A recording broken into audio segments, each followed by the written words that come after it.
Welcome back to another episode of the Mamas Podcast. I'm your host, Madison Walker, and in case you didn't know, or maybe you forgot, Mamas is an acronym that stands for Madison on Motherhood, Marriage, and Stuff.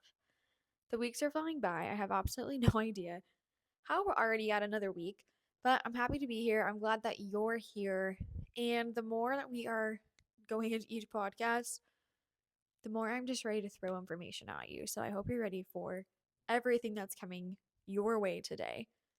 Last week, on last episode, we talked about getting uncomfortable and what that kind of looks like when it comes to parenting and feeling unregulated, and how our nervous system sometimes we feel like we're in danger and we're not okay. It's our nervous system just doing its job, trying to keep us safe.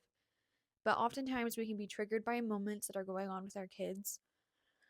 It's not our kids, it's just what's happening, and it corresponds to things from our past, just how our nervous system is wired. Doesn't mean anything is right or wrong. It's just the facts. It's just the science, just how it is. And we can rewire that. We can work on that. But in doing so, oftentimes we may find ourselves in situations where we don't feel very good. Our nervous system is activated. We may feel like we are on fire or getting chased by a bear. But reminding ourselves that, hey, this is just uncomfortable. I am safe. This just is a hard moment. I can work through this. I can do this. And that's when we're going to start to slowly yet surely see a lot of change. And so I'm curious if that any time last week you were able to notice those moments for yourself, like notice, hey, this is how I'm feeling, this is what's going on. And if that was any success, if there was any success on that, or if it was still difficult, either way is totally natural. It's normal. It's fine. Again, this is a process, okay? It's not going to be an overnight fix. But in doing so, of getting uncomfy, I got uncomfy last episode, starting off with a prayer, and we're going to be doing that with every episode moving forward. So before we dive too far into today's episode and all the information coming your way, I'm going to ask that you quickly join me in a prayer. Dear Heavenly Father, I thank you again for this day. Thank you for this platform and the person on the other side of this podcast. Thank you for bringing them here, whether they are returning from previous episodes or it's their first time. I don't know what brought them here. I don't know what struggles are going on that they're going with or through in their life, whether it's with parenting, relationships, motherhood. But I thank you for bringing them here. I ask that you guide my words, guide this information, open their ears, open their heart, open their mind, so they may hear what they need to, get some clarity and understanding in an area. And I hope and pray that by the end of this podcast, they feel a little bit more confident, a little bit more peace, a little bit closer to you, and a stronger understanding, a stronger peace of like feeling this is where they're supposed to be and that they can do this because you don't give us anything that we can't handle and everything happens for a reason. Thank you for this platform, and I just ask that you lay your hands on it and help get it to the people that could benefit from it. Thanks for loving us. Thanks for dying for us. Amen. All right, so it's kind of come to my attention that with what I gave you last week, you might have been like, cool. And then you might have tried it and you're like, this was not easy at all. I tried, it didn't work. Okay. There's two things that I've pulled out and I realized, you know what, this would be helpful. If you're watching this on video, look at this, okay? This is 34 pages, and this is just technically 1 week of information. So the course that I got certified through is called the GI Institute of Parenting. Absolutely wonderful, and they're so great because they have a 12-week process that I get to welcome clients into and work through them with that. You get lifelong access to all this information. You get access to videos. You get access to all this homework and papers. Like I said, this was 34 pages for just 1 week. So that's really, really awesome. And I get to like help people through that. But I've come to realize that 12 weeks can be a lot of time, a lot of commitment. We almost need way more than 12 weeks to break down through all this information, because it is very heavy. It is a lot of information. And so I just want to use the resources that they've blessed and done an amazing job of putting together, because they give us that freedom to use these resources, which is a blessing and so amazing. Thank you so much, the GI Institute. But also in that, put together additional resources or kind of be able to put something a little bit smaller together. So that is definitely what I'm in the works of doing. So it's not so heavy and not so big. But the really cool thing of just having this freedom and flexibility through this institute is sharing this information and getting it in other people's hands, which is what the JAIS Institute's goal is just to get this and help as many people as possible. And I feel that same way. Just for a reference, a lot of coaches charge $1,800 and up for the course. I do not charge that for the course. So if it's something that you're interested in getting your hands on, that whole 12-week course, I definitely can help get you access to that. There would be a fee, and we can talk where you're at personally in life and if you want additional coaching and all that kind of fun stuff with that. But also if you're just like, hey, I want to dive more into the peace process, which is kind of what we're talking about today, or help me understand more of the co-regulation and blah blah blah. That's where I want to be a lot more open and flexible and have smaller bits and pieces available to give you those resources, to give you that support without taking on a whole chunk of like too much. This is overwhelming. But like, hey, I just want to focus on this one area. Can you help me? Can you get me these resources? And then I want to be available to you if you want a coaching session or 2 coaching sessions or whatever that looks like for you, just to help break it apart, understand it, talk through real life situations, and make sense of it. I was listening to another podcast today. It's called the Unplanned Podcast with Matt and Abby, if you know it. But they had Dr. Julie Smith on their podcast. So I was listening to Dr. Julie Smith, and she said something. She's a lot of things. I want to say a psychiatrist. She's a very smart woman. That's to put it very simply. And she said something today that hit me very deep, and I tremendously agree with it. But she does therapy and all that kind of fun stuff. But she's realized in her years of working with people and students and kids that a lot of people that come in for help and for therapy don't necessarily have like a disorder or have, okay, I'm going to say something wrong with them, but that's not the right wording at all. They just needed help and clarity of understanding things, and they were lacking some information that is in everything that I teach when it comes to parent coaching.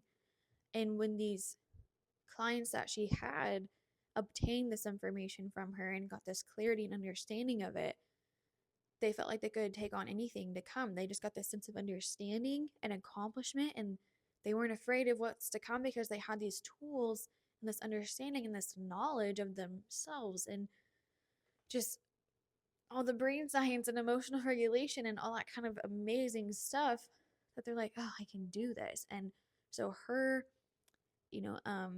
not motto, but her encouragement she's written a book, and I think it's had over 1 million copies sold.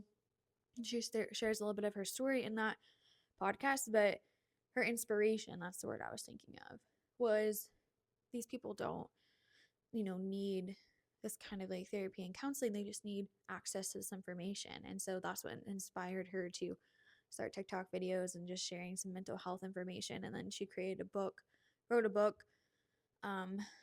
that just has this helpful information at people's touch of their hands. And I thought that was so inspiring and so true. Like, I relate to that a ton, that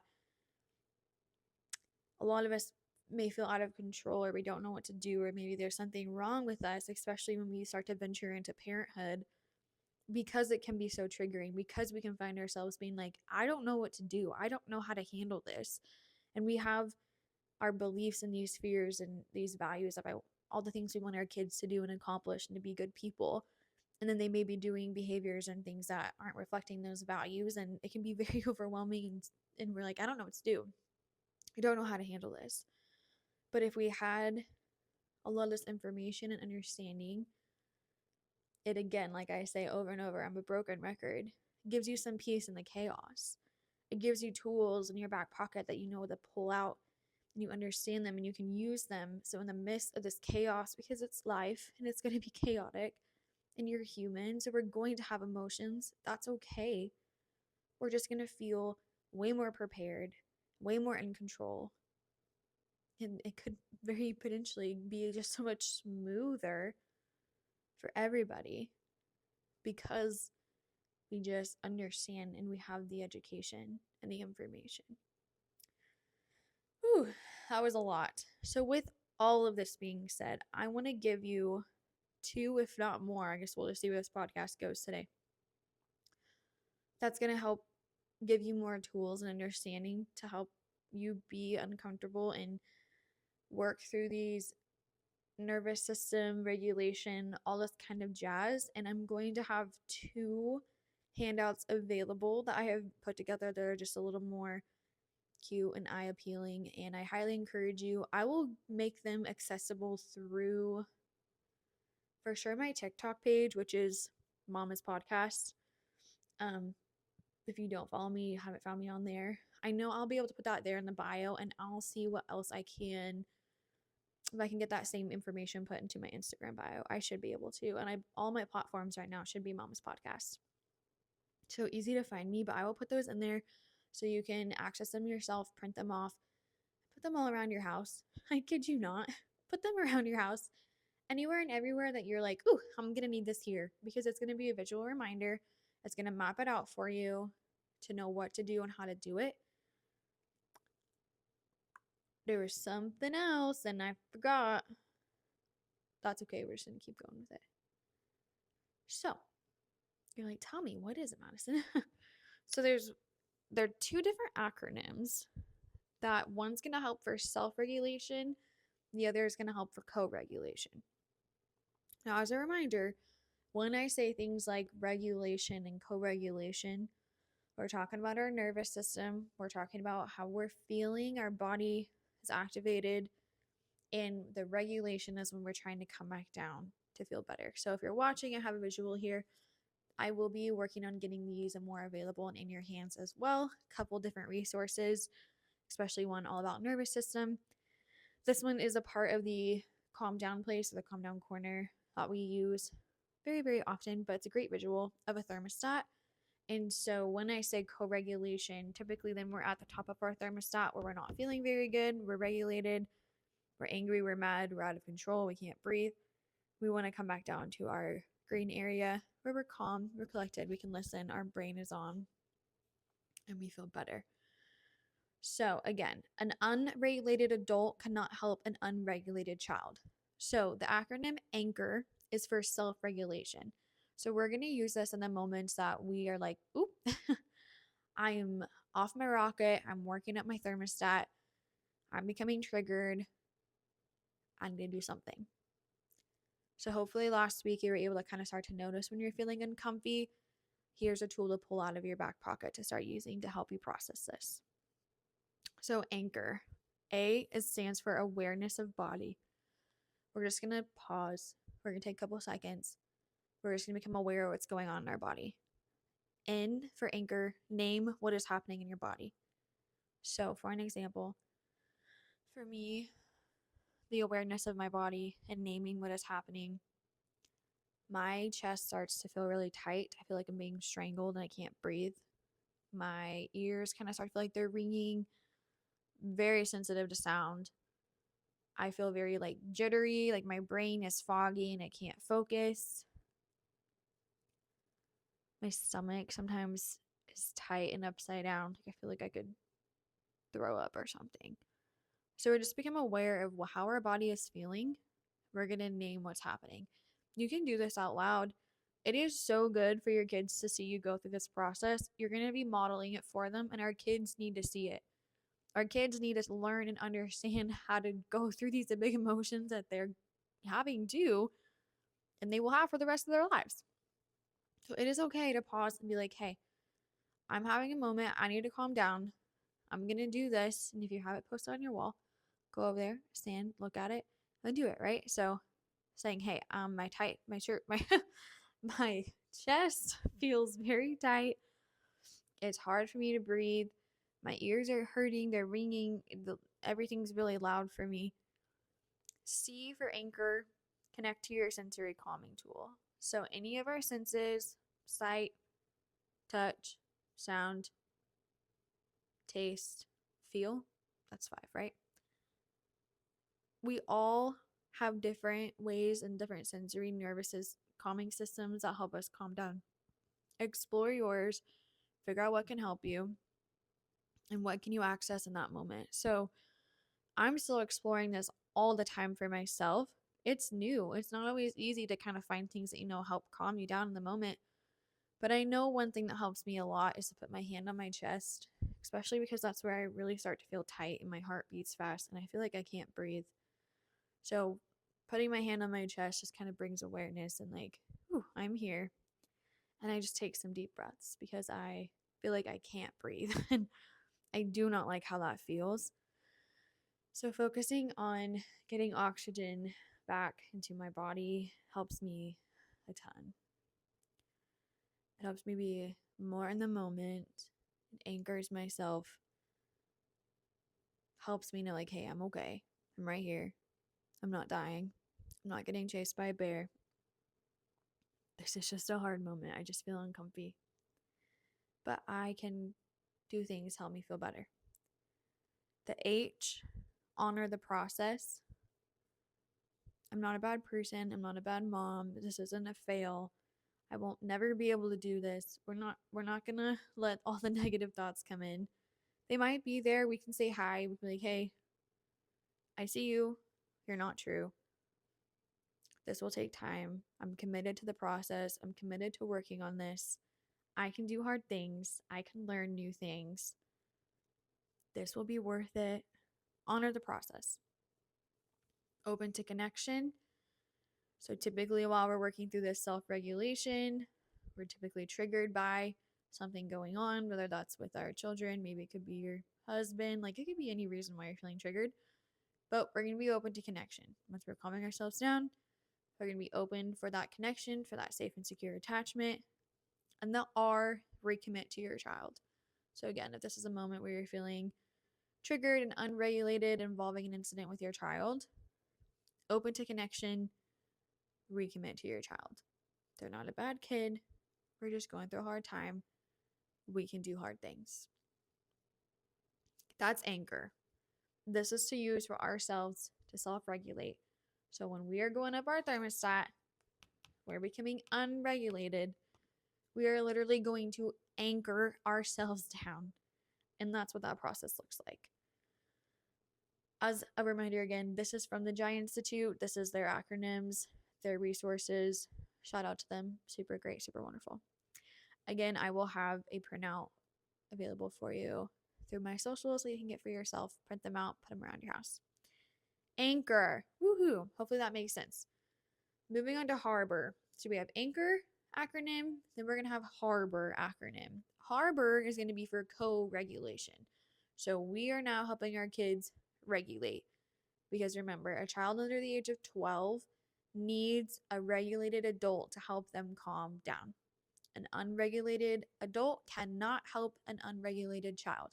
Yes, I sound like a broken record, but you have to understand that. So that's why anchor is going to come first.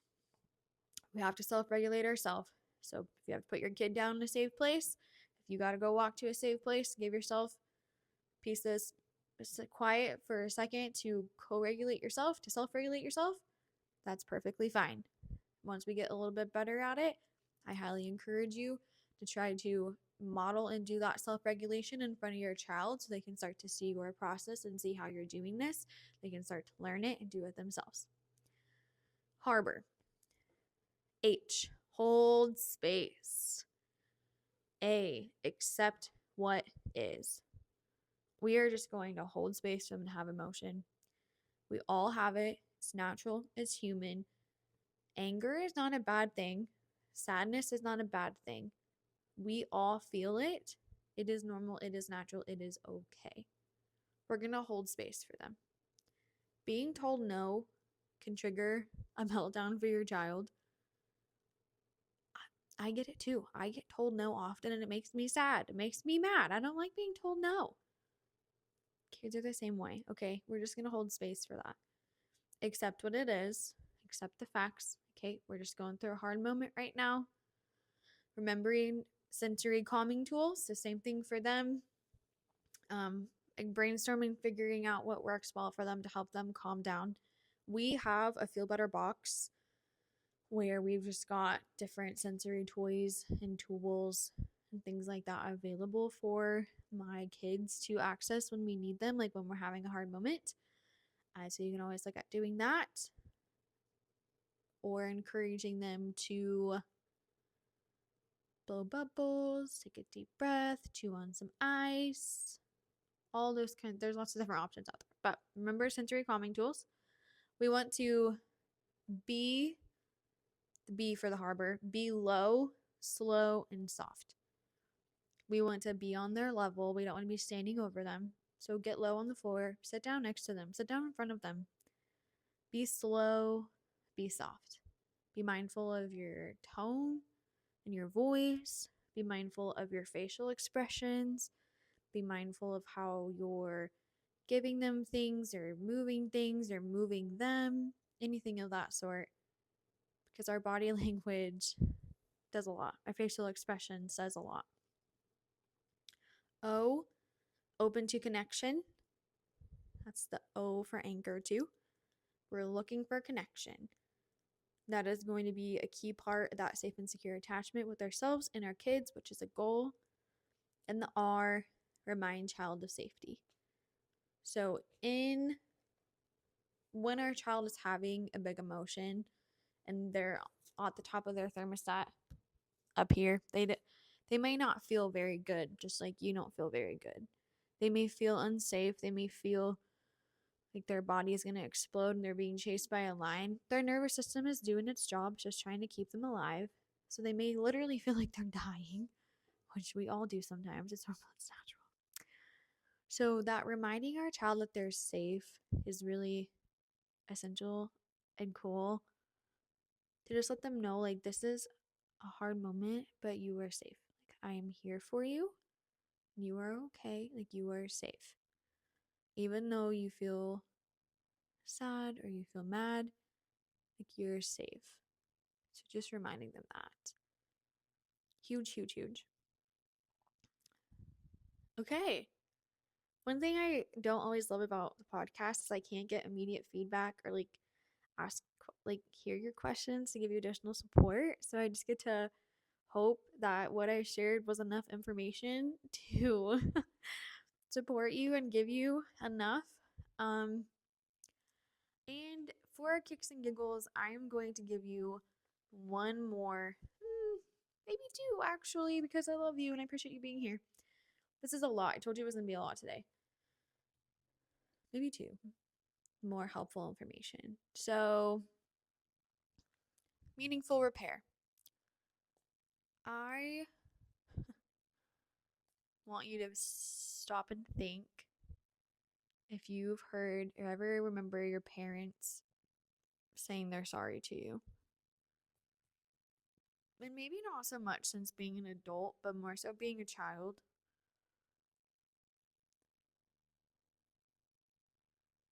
I would say majority of us that's not the case. Now, to our parents, it's okay. This is a new part of information that is being talked about and being shared, and it's a different mindset of parenting. Because I would say most of what previous parenting styles, it's power over or power under. It's one of the two.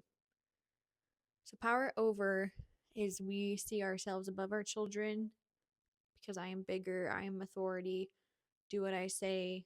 We parent with fear, discipline, do this or else. That's power over. We threaten. Power under is very permissive. So we're afraid to upset our children in order to avoid a big tantrum because we don't know how to handle it. We just let our kids do whatever they want. Those are like kind of the two very big dynamic areas of parenting. And with what I teach and what my goal is to help share is power with parenting is what it's called, where we meet in the middle, where we still have boundaries and we still have consequences. We parent, but we don't have this, you do what I say when I say it because I'm bigger and better than you, or else there's going to be consequences, or don't do that or else. Hopefully that makes some sense. But the apology aspect, I don't think a lot of us had experienced. And I also think, coming from a parent myself too, it's sometimes hard just to be like, hey, like, I'm in the wrong. That was wrong of me. I'm sorry. Personally speaking, I guess there's this fear or this mindset, this limited belief is what it would be called, that if I apologize or when I apologize to my children for making a mistake, it it makes my authority lesser than. Like, it brings down my authority or my accountability. And that's not true at all. That's just a limiting belief that I have. I think a lot of parents have. Because when we actually apologize and take responsibility for our actions, it's doing a lot of crazy things for ourselves and our kids. It's modeling a lot of wonderful values and aspects that I think a lot of parents want their children to have. So, again, we have to be sure that we're modeling and we're doing what we expect our children to do. So, if you expect your children to say sorry when they've done something wrong, then you need to do the same thing. And that includes if you've messed up when it comes to parenting with your kid. So, this is called the Recipe for Meaningful Repair. Again, this is through the Giant Institute of Parenting. All credit goes to them. And so, what this looks like is, let's say we've had a moment where we're triggered, and maybe the first time we were able to anchor ourselves and co-regulate or self-regulate and then help our children regulate, and we're like superstars. But then it was like not that long and our child had another meltdown, something that triggered us again. And at this point, we just kind of hit our peak, and it's the end of the day. I'm exhausted. You're exhausted. You've worked. The baby's teething and crying, and our toddler's refusing to eat dinner and throwing a fit. And we're just like done, you know? And so we don't use tools that we have to help calm down and quote unquote do things differently, because we're human and we're natural, and that's okay. For this scenario, let's just say we yelled at our kid. We were like, eat dinner right now, or you're going to be done. You're going to go hungry and you're going to go to bed without food. Do you hear me? Do this. Come on, eat. We do this every single night. Why is this an issue? Why? You just need to sit down and eat your food. You ate fine last night. Why is it an issue tonight? Okay. Can you tell this is an issue that we have in our house? Mealtime can be triggering for me. So we come to this point where we're like, okay, dang it. Everyone's kind of calmed down. The night's gone on, but we have this mom guilt start to creep in. And I'm like, oh man, I did not handle that the way I wanted to. Oh, I shouldn't have yelled. Okay, so what we're going to go do is we're going to go have a meaningful repair. This is essential for a safe and secure attachment. This is what it looks like. We're going to go connect with our kid. So if they're in their room playing, or if they're watching TV, whatever they're doing, we're going to go in, we're going to sit down next to them, we're going to get on their level, we're just going to connect with them, acknowledge what they're doing. Oh, you are making a magical Lego castle. That looks so cool. Connect with them, ask what they're doing, ask what they like about it. Then we're going to ask for consent. So we're going to say, hey, I was wondering if we could talk about what happened at dinner time. And keep in mind, our kids could say no. They might not be ready to talk about it. And if this is some of the first times that you're doing this, it's going to be a little weird for your kids. And if they're older, they might be like, what are you talking about? Like, what is going on right now? This might be a little difficult for them because their nervous system doesn't know, like, am I going to get in trouble? Like, dinner time and you yelling was scary. Like, I don't want to go through that again. Like, they might just not know how to react. So be mindful of your tone of voice, the words you're saying. It's going to be okay. You can do this. But ask for consent. Then we're going to make an empathy guess. So I imagine that you're feeling blank. I imagine that you're feeling confused as to why I yelled at you about your dinner. I imagine you're feeling sad that I yelled at you at dinner time because of my choice to yell at you. So I imagine you're feeling sad because of my choice to yell at you at dinner time. I regret how I yelled because it caused you to feel scared and sad. In the future, I'll do my best to take a deep breath, calm down, and to focus on using kind words when I'm needing you to do something. For now, would it support you if I sat and played with you for a little bit? Maybe if I gave you a hug, did something just to kind of make that connection with your kid. A big key factor here that I want you to notice is that we're not asking our kid to forgive us.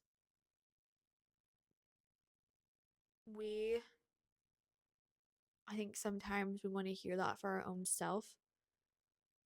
We're not asking, like, is it okay? I'm so sorry. Do you forgive me? We're just taking accountability for what we did. We're saying we're sorry. And we're looking to mend, just remake that connection. I want to also pinpoint here the 6th bullet point. In the future, I'll do my best too. This gives us an opportunity to think about how we felt in that moment, what went on for us, and what's something that we can actively do next time to try to do things a little bit different. And voicing that to our kids. Like, hey, like, I'm sorry. And I didn't like this. I realized this. In the future, I'm going to try my best. And we're just taking full accountability and showing and voicing, like, hey, next time I want to do better. And this is my game plan to do that. When we talk through all this with our kids too, like talk through our children with their emotional coaching and helping them understand things, we help them explore options for the future. Like, okay, what can we do next time? How can we do this different next time? We're just helping set ourselves up for success. Super, super cool. Super, super crazy. Okay, that was a lot. Hopefully that's sitting good. I can also get a handout of this put together for you if you would like to print out and have available, because you literally can just go in there with a piece of paper with this written out and be like, this is my goal. This is how I'm going to do it. These are exactly the words I'm going to say. And eventually it becomes second nature and you feel great. But this is just another tool to have in your back pocket to pull out to use it when you need it. And because I love you and I appreciate you being here, and I have no idea how long this podcast is up, we're going to do one more. Self-apology for inner safety.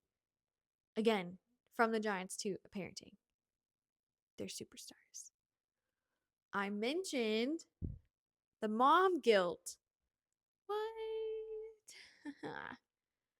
It sucks. It's shitty. It's real. Oh, so a part of all of this process of being a better parent or doing things differently and healing from the past and all of the goals that we want to have and do as a parent, we have to work on ourselves. That's like the key thing.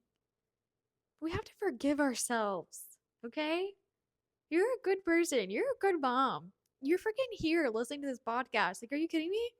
You want to do different. You want to show up with the best mom, the best parent, the best dad that you can be. Like, that's huge. Give yourself some credit. You deserve to forgive yourself. I give you permission.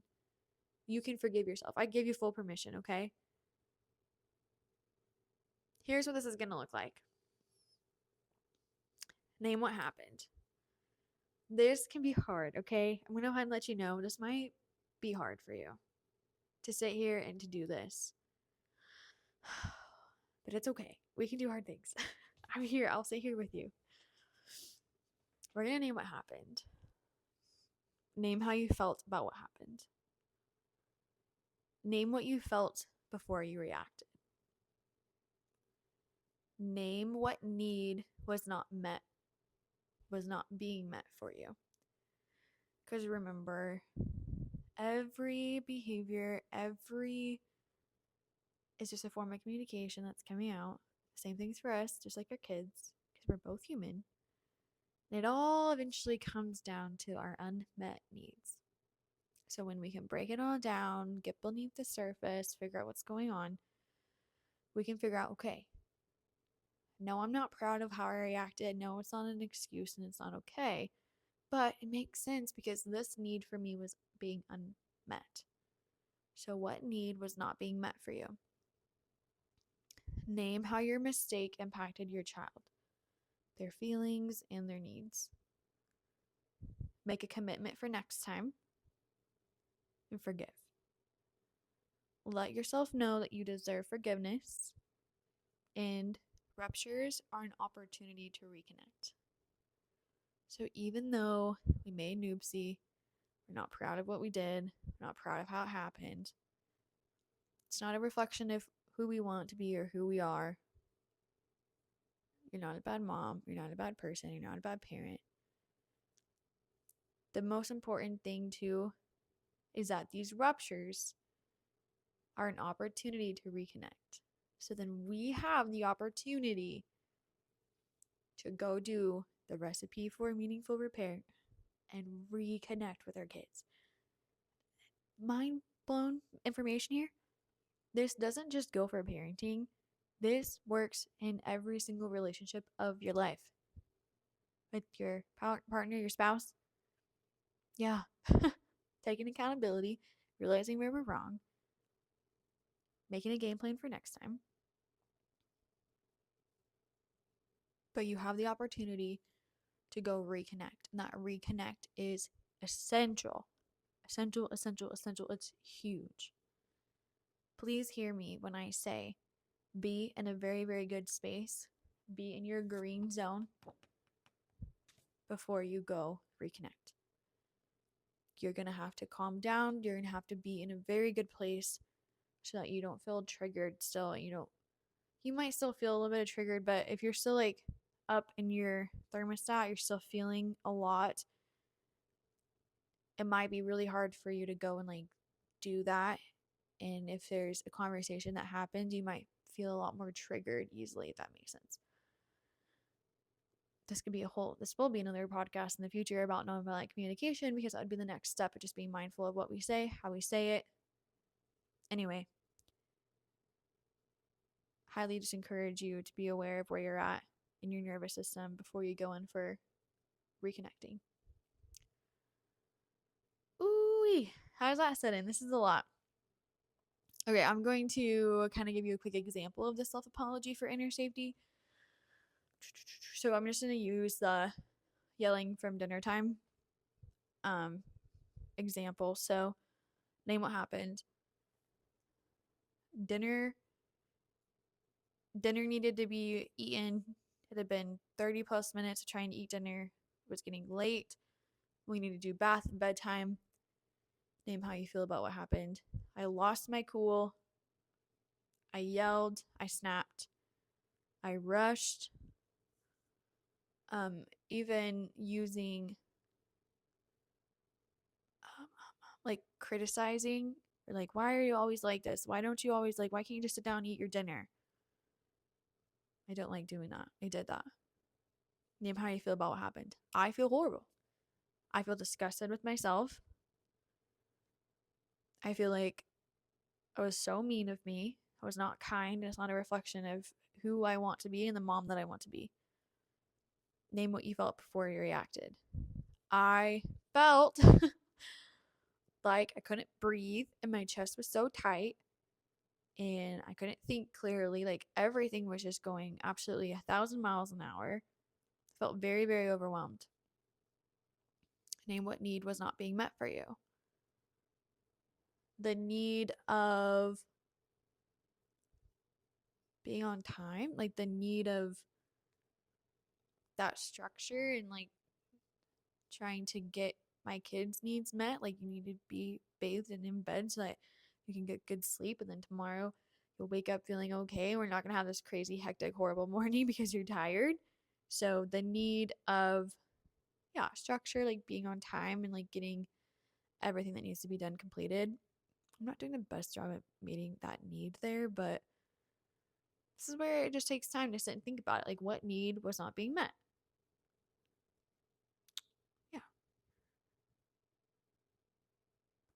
I guess I could almost say, too, like the need that Like, I want to know that my kids are well nourished and have full tummies, that they're safe. Like, the need for that safety and that comfortableness, and them not eating dinner doesn't fulfill that need, because then I'm like, you're gonna be hungry and you're not gonna feel good. And that really bothers me. Name how your mistake impacted your child, their feelings and their needs. So it made my child feel scared, probably made him feel very anxious. His need for safety and connection was not being met. His need for food was not being met, just like having food in his tummy. Feeling unconnected with me, like I wasn't there to support him and help him.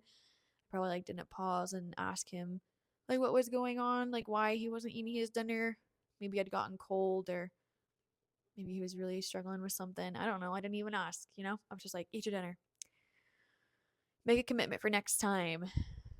Next time, I think, before we hit like 30-minute mark, maybe when we're hitting like 10-minute mark, 15-minute mark, and I've realized he's really not eating or he's struggling to eat, I could pause, anchor myself, sit down next to him, make that connection, and ask curious questions. Like, I'm wondering what's going on with your chicken, or I'm wondering if your tummy is feeling hungry or full.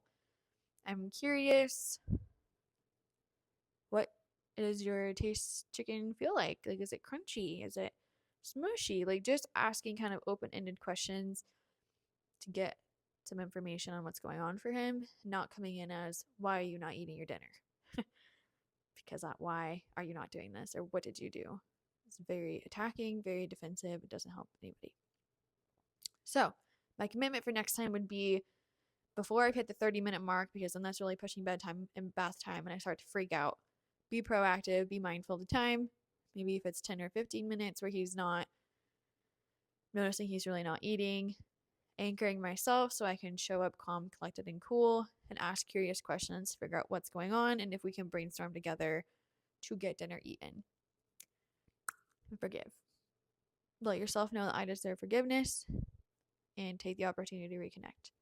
So I'm not a horrible mom. I'm not a horrible person. This wasn't okay for me. I'm gonna go reconnect, acknowledge that even though I'm angry, I don't want to yell. Even though I feel frustrated, I don't want to yell. There's other ways I can handle that. And forgive myself. Okay. That was a lot. I really hope this is coming together for you and you're able to kind of start piece together how great this information is and that you can get all the access to it. I'm ready to give it to you. I want to give it to you. Again, you have to take the first step. You have to reach out to me. You have to let me know you want some support. You want more information. I'm at the point right now that I'm super open and flexible to work with you. But once I get things set in stone, it's going to look different. I'm just in the building process. So take advantage of that, okay? Take advantage of it. You should. You should. All right. Thank you guys for being here. Again, if you have any questions, please reach out to me, okay? You can drop them in the comments here on Spotify. If you're watching on YouTube, you can also drop them in the comments. You can reach out to me on any of the socials. You can join my Facebook group. It's called Becoming a Conscious Parent. You should also be able to access that through my social links. I'll make sure that's on Instagram. I'm not sure it is, but I know it's on my TikTok page. Or reach out to me and ask. I can send you a link directly, bring you right in there. Lots of more information, deals, things like that are going to be available in there. If you're in that group already, I will just go post these handouts that I have available so you can just print them off, super easy at hand for you. That'll be a great benefit of being in the Facebook group, is I can make things a lot more easily accessible for you there. Thanks for being here. I hope you guys are able to print off, use these as tools in your back pocket. Get uncomfy, but be ready to use these tools to help you grow in your parenting journey. And until next time, aim straight, shoot straight.